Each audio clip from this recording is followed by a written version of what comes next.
Welcome back to What Arty Noobs with General Disturbance. We've got a double feature here today. We've got an SU-130PM, the Tier 8 Soviet premium turreted tank destroyer. It's located on the north spawn of Pilsen, and this one is under the command of RoyalFlyingCorps. Now, this tank destroyer has a 13cm gun capable of 520 alpha and penetrating 243mm with standard ammo and up to 320mm with the heat rounds. Oh, he just got rear-ended. I think he was brake checked actually. RoyalFlyingCorps stopped to do something and the SU-130PM just rammed him up the rear. Usual traffic jam at the start of a game. Well, this tank destroyer doesn't have much in the way of armour. It's only 20mm at the front, 10 at the sides, and well, basically anything that touches this tank destroyer is probably going to go through. You'll be lucky if you survive a shot because it'll probably hit the tracks if it does. It's basically the Soviet version of the German Scorpion, but it's a little bit lower than the Scorpion, which makes it less obvious, a bit more able to withstand or use its camo to avoid the enemy seeing him. The big problem with this tank destroyer though is that the turret doesn't turn all the way around. It's only 77.5 degrees either side, which means if the enemy can get behind you and they can immobilize you, you can't touch them and you will die. So the best thing to do is not to let the enemy get behind you at all. And if you do have to turn the turret, you might have to turn the vehicle as well. So far, no enemies that he can hit. It's got slightly higher alpha than the Scorpion. That's got a 490 alpha, this one 520, so you can do more damage. And in the right circumstances, you can rack up a lot of damage very quickly. RoyalFlyingCorps got a reload time of 10.8 seconds. It's normally around about 13 seconds, so he's probably using a rammer and he's got a good crew as well. And because it's a premium tank destroyer, you can fit the crew from a non-premium vehicle into this one and get them crew trained quicker. We fired one blind shot after our Real C got wiped out, but I'm not sure he did any damage at all. In fact, there's so many tank destroyers over this area at the moment that I think he's a bit, spare.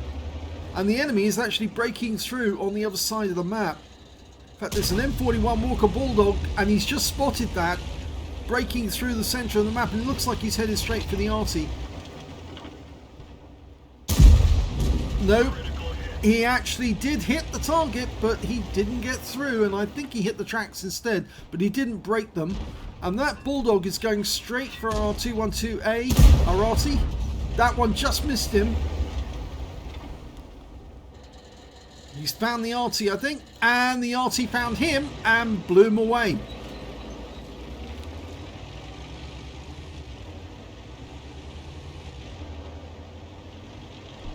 It looks to me like his synopsis of the battle situation is that he's got to play very defensive now because the enemy have broken through on the west side of the map and they're headed towards our cap area.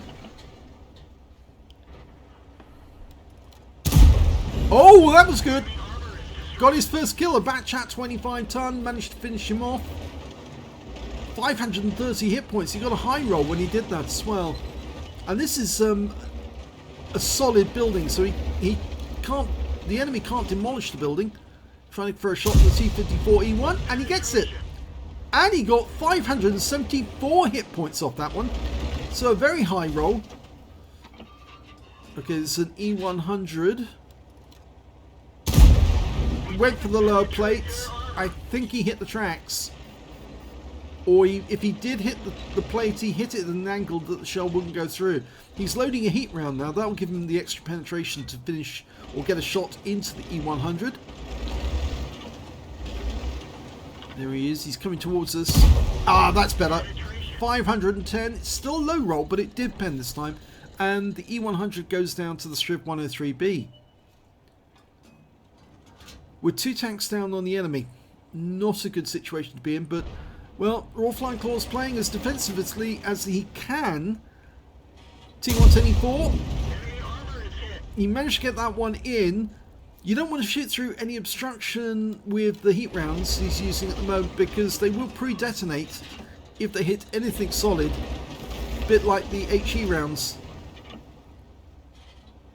T-54E1. There's the T-30. Gets one into the side of him for 408 hit points. He's racked up 2.5k of damage already. Battle's been going about 5.25 minutes. But it is a tier 10 game, and there's 2 tier 10s still out there on the enemy team. The Death Star and the E4. There's the E4. Unfortunately, that building's in the way, so if he fires, he'll probably waste the heat round. He's having a look for that T-30. There's the E4. T-54E1.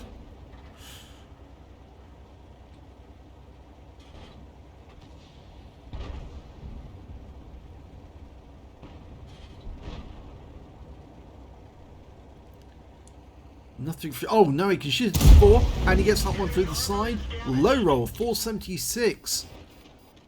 So he was lucky to get the high roll that he got earlier on the E1. He got 574 off that, but yeah, 476 is quite a low roll. And there's the E1. There's the E4. Can he get shot through the side? It hit the tracks.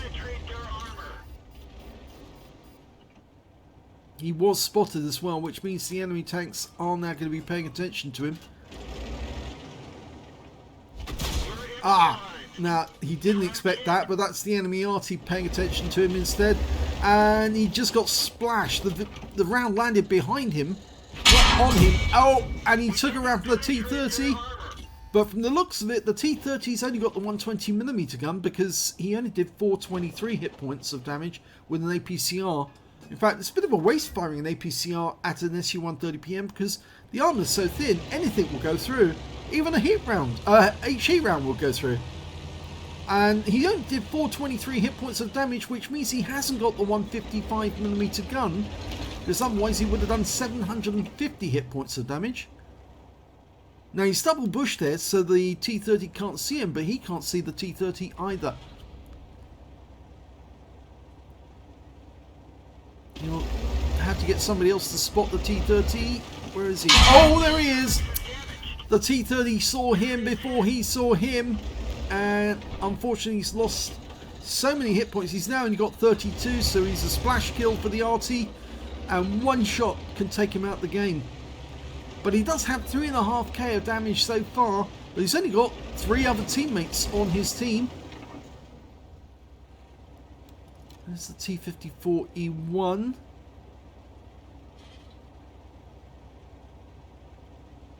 Yeah, unfortunately he's got a T-28 prototype, a T-30 and an SU-130PM on his side.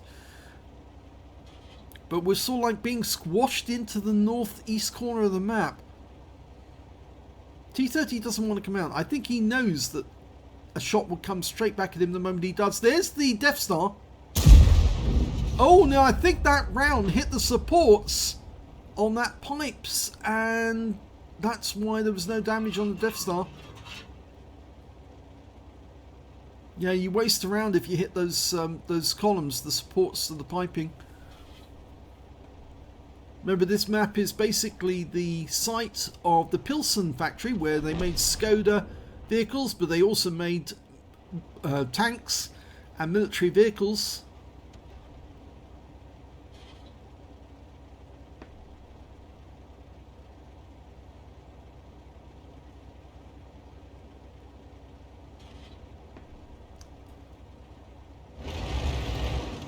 The E4 looks like he's going to poke around that corner. There's the Death Star. And he's out the game. Yep. He managed to get an AP round straight through his lower plate, and he's gone. So that's his second kill for RoyalFlyingCorps. And it looks like the T-30's poked around the corner again, but of course, and he fired a blind shot, but he missed. The T-28's proxy spotting him for us. The E4's come out from around the building, going after a T-28, and he's dead. And that's a Aslains medal for killing 3 or more enemy tanks with a tank destroyer at least 1 tier higher than you. There's still 4 enemies out there, and there's only 2 left on his team. The SU-130PM is to his left, and RoyalFlyingCorps also in the SU-130PM. Where's that T-30? Oh, now that's interesting. He just got hit by an enemy SU-130PM to his left. And where is he? There he is! Now, can he get a shot in? He's hiding behind the rubble. Yes! Got a kill. There's the T-54E1. And he's just taken out our teammate. Oh, and he then gets us with the autoloader. And this game is a loss, I'm afraid. Oh dear. 3 enemies left and he gets taken out. Let's have a look at the second battle before we look at the results. The second battle is with its skeleton, and he's on the Pearl River map. And he's got 2 Monks of Excellence on the barrel. Wow. This could be fun. Okay, the game started. He's on the north spawn. He's not going to head for the town. I think he's going to go around the perimeter of the map. And he's got some company as well. Now, although it supposedly doesn't move that quickly, it will go up to 60 kilometers an hour, this tank destroyer. So it is fairly fast, although it's slow to move up slopes like this. I've seen a few battles where somebody thought that the SU-130PM wouldn't make it from one side of the map to the other to get a reset in time, and he just arrived just in time. But because the enemy tanks had lined up in the way they did, there was no chance for the reset. So yeah, do watch out, because this thing can be quite fast if it needs to be. Okay, enemy Brask has been spotted, and he's going for this tree to knock it down and use it for cover. Always say when a tree goes down, you've got to watch out. There's something behind it, and if you are playing tank destroyer or medium tank and you see that in the distance, probably worth firing a round into the bush to see if somebody's at home. First shot gets the STA-1. That was a average roll actually, because it's 520 alpha, as you remember. Okay, he's loaded.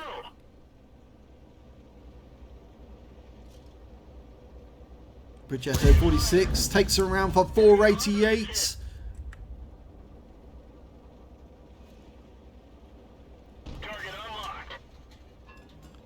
Progetto again. Yes! Low roll again, 508, but that Progetto is now one shot. And SU-130PM has been spotted on the enemy team as well.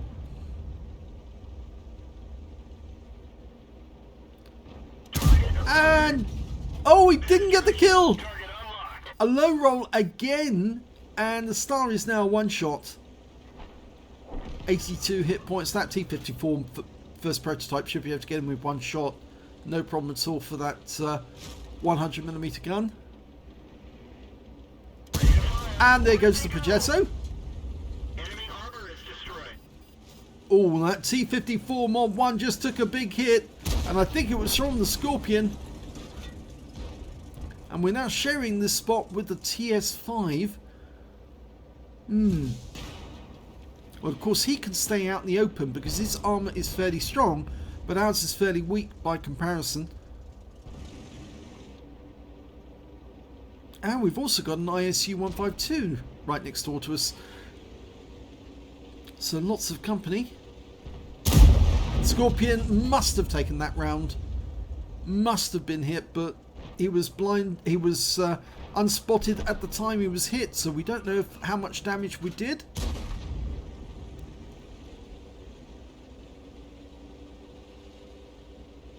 He's such a long way away that we can't spot him independently. But unfortunately, its skeleton doesn't have binos.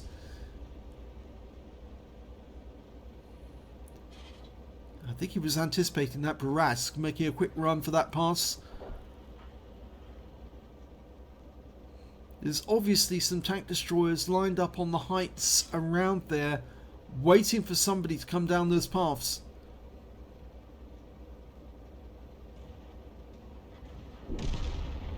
And we just lost our TS5 to their ISU-152. Ah, there's the ISU-152, the one that just hit him.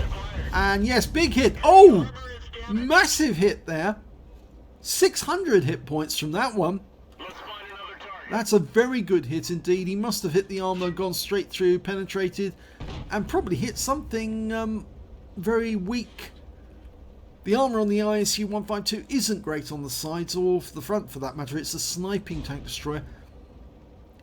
It's got a brilliant gun, but it's not supposed to brawl with enemy tanks because it is so vulnerable. The armor's so thin. But not as thin as the SU-130PM. That is especially thin.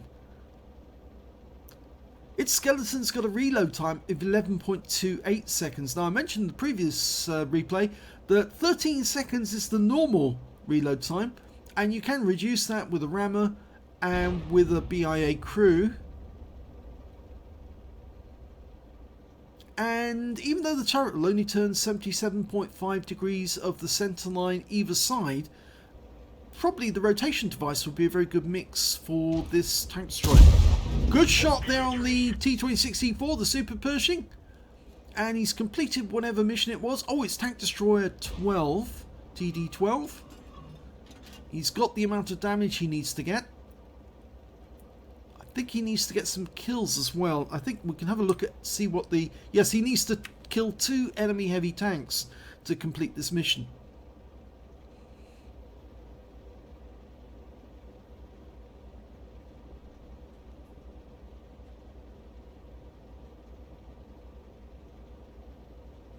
You can see there's a large number of enemy tanks in front of us, but we just can't see them at the moment.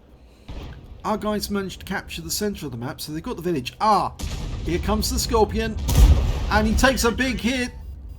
535, which is a high roll, but he has gone into a position where he can now spot for his team, and that means the guys behind him can probably do some damage to us. And now he's out the game. Yeah, stayed there too long. Allowed its skeleton to get another shot into him. He's holding down his right hand mouse button, having a good look around whilst he rocks backwards and forwards on the spot. There is an Arty in this game. It's a Lorraine 15551 on the enemy team. He's not been paying attention to its skeleton though.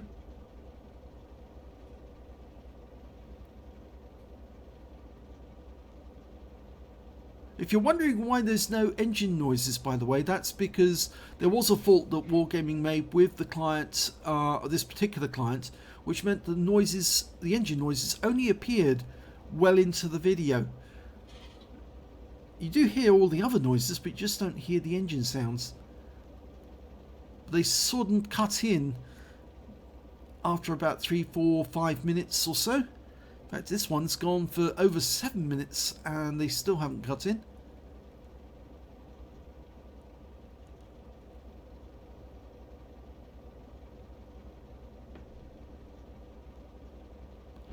Okay, Charioteer spotted, but he spotted us as well.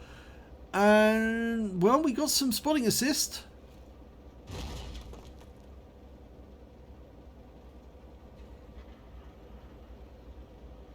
Its skeleton's still got 100% of his health as well, which is quite unusual. Quick cycle of the reticule to see if it's working well. Yeah. Oh! And he got him with one shot. I'll have to try that next time. I think it was a bit... Suddenly realised, oops, I need to stop moving my reticule about and hit the target. And the ISU-152 takes the point.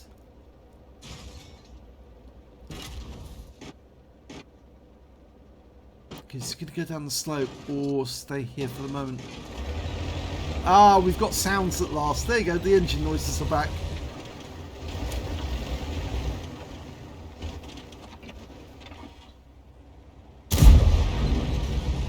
I think he was just trying a blind shot on that Barasque.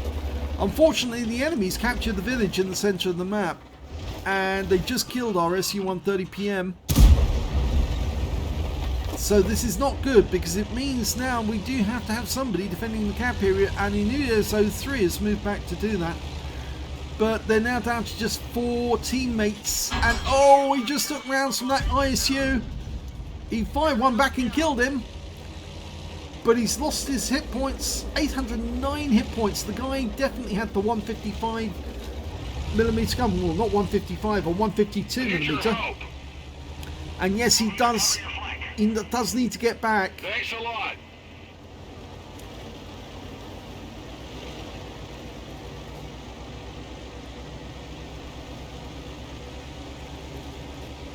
GW Tiger P came up this direction to provide support, and it's a good job he's not at the gap area, because if he is, he's probably would have been dead by now. I'm pretty sure the Barask and the TS5 are hunting him right now, and he's turned around to give them a shotgun if they come this direction. He's got the 21cm gun, or 21cm howitzer I should say, but its skeleton is being very careful. Oh, we just lost the ISU-152. The Barask came up behind him, and the enemy is now capping. I'd say stay and deal with the Barask first and let them cap. Well, I think the enemy is saying no cap, kill all, and they're headed this direction. So the GW is facing the other way. There's the SU-130PM, and oh, he gets us with 1 round. And there goes the GW Tiger P, so I'm afraid this game is a loss. So both games were losses. Let's have a look at the end of battle stats and see how well each player did. Well, this is the first game on Pilsen with RoyalFlyingCorps. He managed to get an ace tanker in that game in the SU-130PM. He also picked up a fighter badge for getting at least 4 kills. He got 4 exactly. A fire effect for doing more damage than hit points to his own vehicle. And of course he got that Aslains medal for killing at least 2 enemy tanks or tank destroyers with a tank destroyer in one battle. And they have to be at least 2 tiers higher than his own. In fact, yes, he was taking out tier 10 tank destroyers with his little tier 8 premium tank destroyer. So just goes to show the SU-130PM is pretty good. It can destroy enemy vehicles fairly effectively if you hit them in the right spot. His win rate from that game was 6,416, and that's pretty good for a losing player on a losing team. But of course he's got an epic medal, so he will be compensated even though it was a loss. He managed to get the highest damage in the game, and I think he didn't get the high caliber because he didn't get 20% of the enemy hit pool. 4,520 hit points to RoyalFlyingCorps, the next high scorer being the Death Star on the enemy team with 3,772, and then the Striv 103B managed to get 3,400, and he got a tank sniper in that game. When it came to kills, it was RoyalFlyingCorps again with 4 kills, 3 kills to the T54E1, that was the one that killed him, and 2 kills to the Striv 103B, his teammate in the SU-130PM, and also to 5 members of the enemy team, including their Death Star, the T-30, the GW Tiger, the Batchat 25 ton, and their Scorpion G, who also picked up a Aslains as well. When it came to base XP, yeah, well, in this case, he actually did get the highest, even though he was on the losing team. Normally, if you're on the losing team, that means your XP is going to be quite a bit lower, but because he was hitting higher tier opponents every time, he was earning more XP from that, and that meant that his XP, even though on the losing team, was much, much higher than the enemy. Well, not much higher, but it's a little bit higher than the T54E1, which was the best player on the enemy team, followed by the Death Star, who got 858, and the next best player on his own team only got 427, less than half the amount that he managed to get. He fired 17 rounds in that game, got 14 direct hits and 10 penetrations, damage of 4,520 hit points, of which 2,489 were up more than 300 meters. He received 4 hits from the enemy, three of them penetrated, 1 non-penetration, and 1 hit by way of splash damage as well. That was the GW Tiger. I think the round that actually hit him didn't penetrate was the one that went into the tracks, and if I remember correctly, that was the shot from the T-30. I think it may have been the T-30. He also damaged 7 of the enemy, killed 4, and he did 122 hit points of spotting assist in that game. On a premium count, he earned 109,625 credits, got 10,800 for courageous resistance, that's for getting an epic medal in a losing or drawn game. Total 120,425 credits for the battle, and after repair and ammunition resupply took away a profit of 67,854 credits, even though he used premium rounds on some of the enemy tanks. 1,327 XP, 733 for courageous resistance, 206 for this being a premium vehicle. He took away 2,267 experience points altogether. So a pretty good game there for RoyalFlyingCorps, but it was a loss because his team let him down. They just sort of expired. He actually did do the right thing, retire to a place where you can actually snipe at the enemy and be most effective if the enemy team has broken through on one of your flanks. It's the only thing you can do under the circumstances. So let's have a look at the second game. Well, that was the one with Skeleton. You can see on the Pearl River map, he managed to get a first class tanker in that game. Also got a bruiser medal for getting at least 5 critical hits, a fighter badge for getting at least 4 kills. He ended up with 4 exactly. A 5 for effect for doing more hits than the more damage than the hit points of your own vehicle. And he got a high caliber for dealing the most damage in the game, and a tank sniper for doing the most damage at a distance of 300 meters. And if we look at the team score, we can see that, well, yep, there he is, top of the table with 5,262 hit points of damage. Even though he's on the losing team, he got the high caliber. And the next high scorer was the Baraska on the enemy team with 4,334, followed by their TS5 with 3,709. When it came to kills, it was the Batchat Baraska, I'm afraid. Yes, 7 kills for him, 4 kills for its Skeleton, 2 kills for the SU-152 on his own team, the TS5 on the enemy team, and their SU-130PM as well. He was the guy who actually killed its Skeleton. When it came to base XP, it was the enemy team did the best. Yes, their Batchat Baraska did 1,518, their TS5 did 1,289, and then the T28 prototype got 877. But the next high scorer, in 4th place, was its Skeleton with 785. So he wasn't a slouch. He was working hard. He did get the highest damage. He just couldn't keep his teammates alive long enough to profit from it. 15 shots fired, 13 direct hits, 13 penetrations, damage of 5,262 hit points, of which 2,665 were at more than 300 meters.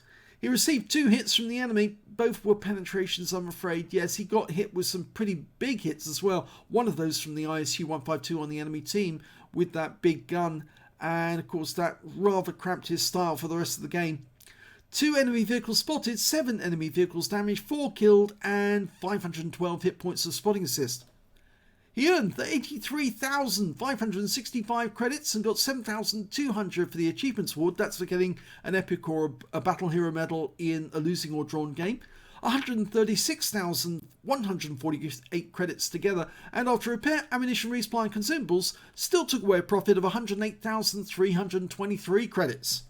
785 XP, 440 for the Achievements Award, 184 for this being a premium vehicle. He took away 2,022 experience points altogether.